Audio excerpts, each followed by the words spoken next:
Hey, it's your friend Austin from Houston. First week of June. And oh my gosh, look at this 47 days on the market. A little bit better than May, 51 in May. Things are coming down. We're still a little bit higher than this time last year. Let's look at original price versus sold price. So the original price is what properties are being listed for. So in May, homes were listed for $492,000 and they were selling for $50,000 less. They're selling for about 10% less than what they are being listed for. Stop overpricing listings. And this is why, because in May, a house that sold in less than 30 days on average sold for 481,132. But check what happens after day 30. The average sales price drops to $411,000. And then if it still doesn't sell, day 61, it drops even more to $399. So it's important to price it right and not let it sit on the market because it sells for less. Right now, we're sitting at 5.9 months of inventory. That's 8/10 of eight, almost a full month more. So inventory is going up right now. Now I want to show you new versus active. So new construction is kicking our butt right now. In May, we had 17,000 new listings for a grand total of 50,000 active listings on the market. So there's 50,000 houses. There's never been this many houses sitting on the market for sale. Only 8,000 are selling. 70%, 17% of the inventory is selling. So there's being more than double the home selling hitting the market. So for every one house that is selling, there's two houses hitting the market and another four that's just sitting there from the months previous. Now, new construction. Back to my point about new construction. In the last 3 months, we have averaged, in the last 3 months, we've averaged close to 2,500 new construction, brand new construction sales. That's what's on the MLS. There's a lot more new builds that we don't know about because they're not being recorded on MLS. It could be as much as half of the inventory, half of the new home sales, half of the sales of a single family home are brand new construction. So check this out. In May, out of 8,500 houses that have sold, 2,500 of them were brand new construction. That's 29%. So almost a third. Now, this metric is blowing my mind because what I'm about to show you is the difference between the average price of new construction versus the average price of a resale. And it is like night and day.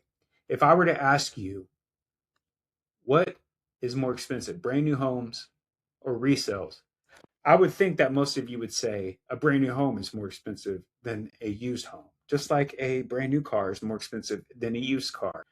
Brand new fruit is more expensive than used fruit.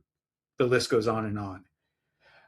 But that's not the case in real estate, and that's certainly not the case in the Houston area because in May, the average sales price of a new construction sold for $393 when in Houston for resales they sold for $466. So resales are selling for higher, but most of them are not selling. So yes, they are selling for higher. Now I'm going to show you something. If you can see this on a graph, you'll see that new construction going back to June 390s, 400, 380s, 380s, 390s, 3. It's not changing. The value in the average sales price of brand new construction has been consistent for over a year. Look at the next call, resales. For 40, for 30, for 30, for 20, for 30, for 30. It's been going down, with the exception of this month. And this could change as we get some new data come in. But they've been kind of going up, kind of going up. So it's still selling for more money. It's just if they do sell 1 out of 6 sales, every new construction home is selling. Not every resale is selling. Interest rates, we talked about this.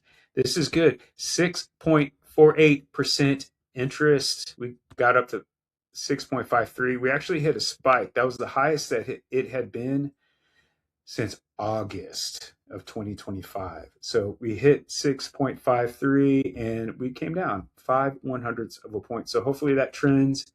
Remember back in February, we dropped below 6% for the first time. So just for a second and then not anymore. So last thing I want to show you is volume. This is a sign that shows the activity, 3.5 million. It's about the same as last year. You go back to March, 3.2, it's up. And then now in May, 3.7, it's down. So activities seem to be slowing just a little bit. We're going to follow these trends and then look at the expired. We're seeing a spike in expired. Expired mean they gave up. Either the listing agent gave up on the seller gave up on the listing agent, or they both gave up on the house. But 15,399 expired listings. And if you are one of these expired listings, I'm curious, are agents calling you? Are you getting calls from agents? Because remember in the old days, when a listing expired, hungry, hustling agents, hardworking agents would call expireds. And that was the source of some very successful real estate agents' business. So that is what's happening in the market right now. Interest rates are down just a little bit, but this inventory is high, 5.9. We got almost 51,000 on the market. So is it going to change? I don't know. I don't think so. There's so many different things affecting this. I'm not sure what to think. I'm just tracking the numbers and that's it. So stay tuned. Let's keep tracking this together. I am your friend, Austin from Houston. What do you want to know? What are you interested in learning? Let me know. Bye.